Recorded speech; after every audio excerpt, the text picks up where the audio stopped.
let's get into it. Welcome back, everyone. Do you ever feel like someone is playing with your mind? Or maybe you've experienced this, but didn't know what it was. This is a phenomenon where a large group of people share a false memory of something that never happened, or something that happened differently than they remember. Well, you're not alone. In fact, it's a common occurrence, and it's called the Benjamin Franklin effect. Simply put, it means that people tend to like those who they've helped more than those who have helped them.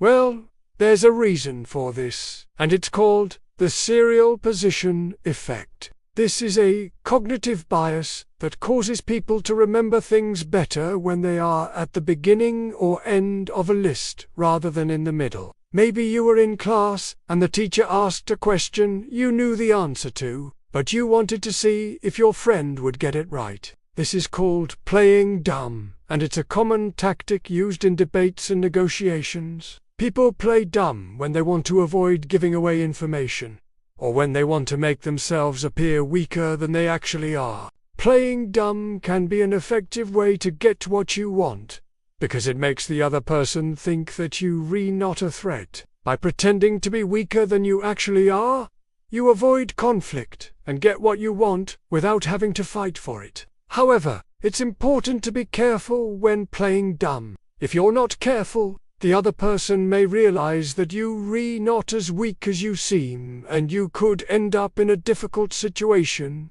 There are two types of serial position effects: the primacy effect and the recency effect. Have you ever felt guilty about something you did even when you didn't mean for it to happen? Gaslighting is a form of manipulation in which the target is deliberately misled and made to question their own sanity. This is often done by making the target doubt their memories, perceptions, and judgment. The term gaslighting comes from the 1944 film Gaslight, in which a manipulative husband tries to make his wife think she is insane. Gaslighting is a form of emotional abuse and can be extremely damaging to a person's mental health. It can make the target feel isolated, confused, and anxious. If you think you're being gaslit, it's important to reach out for help. Talk to a trusted friend, family member, or mental health professional. They can help you see the situation clearly and get the support you need. Guilt tripping is a form of emotional manipulation in which one person makes another person feel guilty about something they did or did undo. This is often done by making threats or using emotional blackmail. The goal is to make the other person feel so guilty that they'll do what the person wants them to do. For example, let's say you're late to dinner and your friend is waiting for you. You could say something like, "Oh, I'm sorry, I'm late. I was just running around like a chicken with its head cut off, trying to get here as fast as possible. I hope you didn't think I wasn't coming." This makes your friend feel guilty for being mad at you. Even though they had every right to be mad, they may forgive you and say, "It's okay, don't worry about it." Even though they were upset with you. The primacy effect is when people are more likely to remember the first items in a list. For example, if you were to ask someone what they learned in school today, they would likely be able to tell you the first few things they learned, but would struggle to recall the middle of the lesson. The recency effect is when people are more likely to remember the last items in a list. For example, if you were to ask someone what they did this weekend, they would likely be able to tell you the last thing they did, but would struggle to recall what they did earlier in the weekend. So why does this happen? Well, there are two main reasons. The first is that the beginning and end of a list are more distinctive. This means that they stand out more and are therefore more memorable. The middle of a list is less distinctive, and therefore harder to remember. The second reason is that people tend to think of the first and last items in a list before they think of the middle items. This is because the beginning and end of a list are more accessible in memory. So if you want to make sure that people remember what you tell them, it is important to keep the information you want them to remember at the beginning or end of your conversation. This is known as the serial position effect, and it is a powerful tool that can be used to persuade people. There are many experiments that have proven this effect, but perhaps the most famous is the one conducted by Benjamin Franklin himself. Have you ever met someone who was so charismatic that you just had to listen to what they had to say? This is called the false authority effect, and it happens when someone is perceived as an authority figure, even if they aren't. We all have biases towards people who we perceive as being in authority. It's hardwired into us from a young age. When we meet someone new, one of the first things we do is try to figure out what their authority is. Are they a teacher, a doctor, a police officer? Once we figure this out, we tend to listen to what they have to say, even if it's not accurate. This is because we trust authority figures more than we trust people who don't have authority. We think that they know more than we do, and that they have our best interests at heart. Unfortunately, this bias can be exploited by people who want to manipulate others. These people are known as false authorities, and they use their perceived authority to get what they want. They may not actually be experts on a subject, but they act like they are so that people will listen to them. For example, let's say there was a new diet pill on the market, and someone came along claiming to be an expert on weight loss. Even if they weren't an expert, people would likely still listen to them because they believed that they were.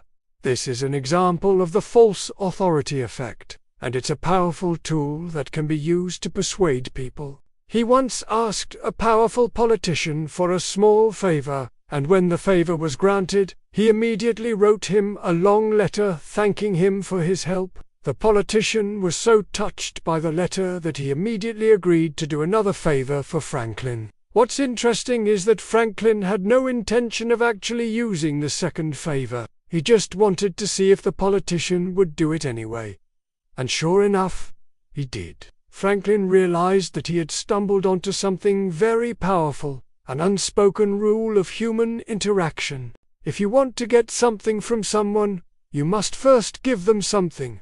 But why does this happen? Well, there are a few theories. One is that we feel obligated to repay those who have helped us, because it makes us feel like we're in debt to them. Another theory is that we simply don't like feeling like we're being used. So if we think someone is trying to use us, we'll do anything we can to avoid that. Ultimately, the Benjamin Franklin effect is a powerful psychological phenomenon that can be used for good or bad. So next time you're trying to convince someone to do something, remember that asking for a small favor first may be the key to getting them to agree. A common example is people remembering the Berenstain Bears as the Berenstain Bears. But did you know that there's a science behind this behavior? Aggressive panhandling, also known as aggressive begging, is a type of begging where the beggar uses aggression or intimidation to obtain money or other valuables. This can include threatening, harassing, or even physically harming the person they are asking for money. While most beggars simply ask for money without any aggression, there are some who take a more extreme approach. These individuals are known as aggressive panhandlers, and they use fear and intimidation to get what they want.